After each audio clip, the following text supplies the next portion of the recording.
my final project, art piece. How many people here have seen the 1933 Marx Brothers film Duck Soup? Yeah. Oh, finally. Okay. Well, for my research, I investigated the use of symbolism in still lifes from the Dutch Golden Age of painting, and because I'm really interested in the genre, and I found that beyond just being simple, like decorative pieces that show lid tables or bowls of fruit or things like that, every subject in the painting is chosen very carefully to be representative of something else, mainly religious subjects.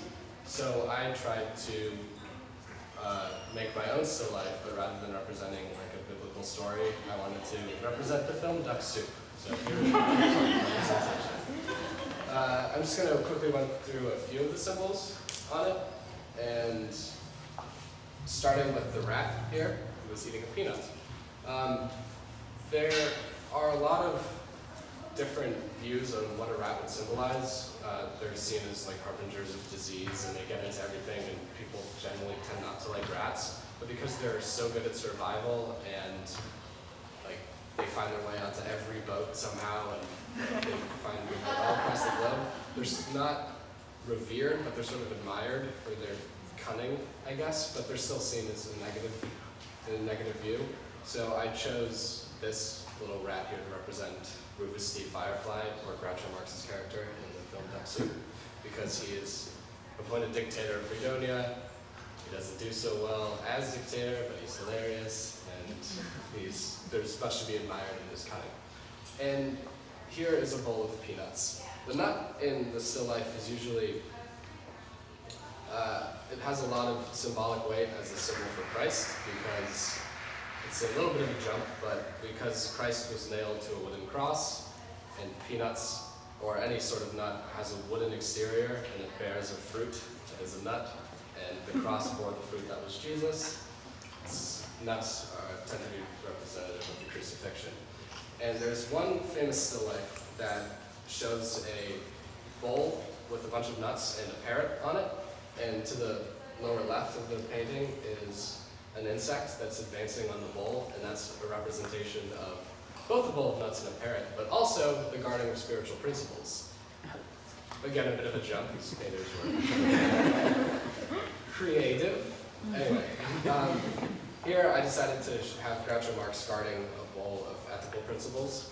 That's why the peanuts are in a glass bowl, and it's more of a reference to that specific painting. And lastly, I'll just go with the coins.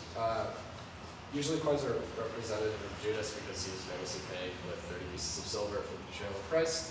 And I chose to have them represent Chicklini and Pinky, Harpo and Chico's characters, because they're spies who are constantly changing sides and then sabotaging themselves and each other. And it's very funny if you see it, but as I describe it, it loses a little bit of translation. It's a comedy. And so I chose, because of their constant betrayals and treasons, I chose to represent them with coins. Thank you.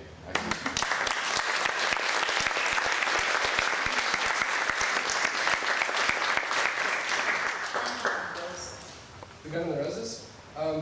The movie is a war film, so that's why there's a gun in there.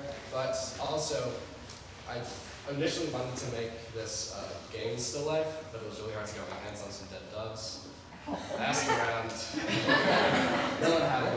So I painted this from life, so I had to sculpt her out of the clay and sculpt her. Anyway, game still lifes are important because this is a little drawn out, but I'll try to be as quick about it as I can.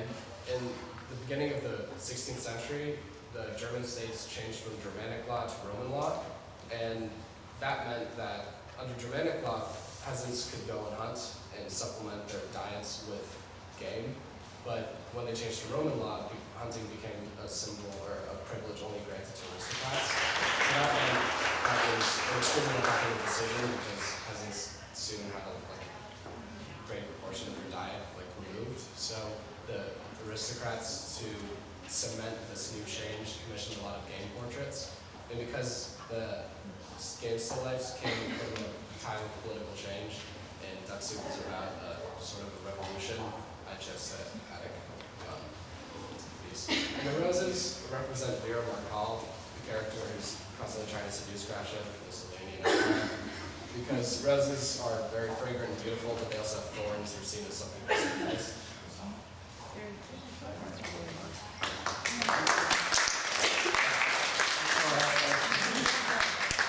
What's the implication of the coins mixed in with the gold medical principle?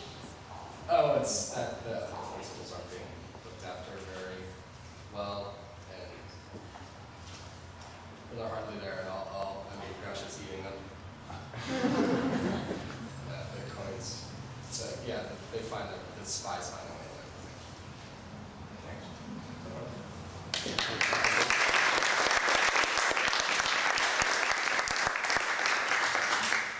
Our next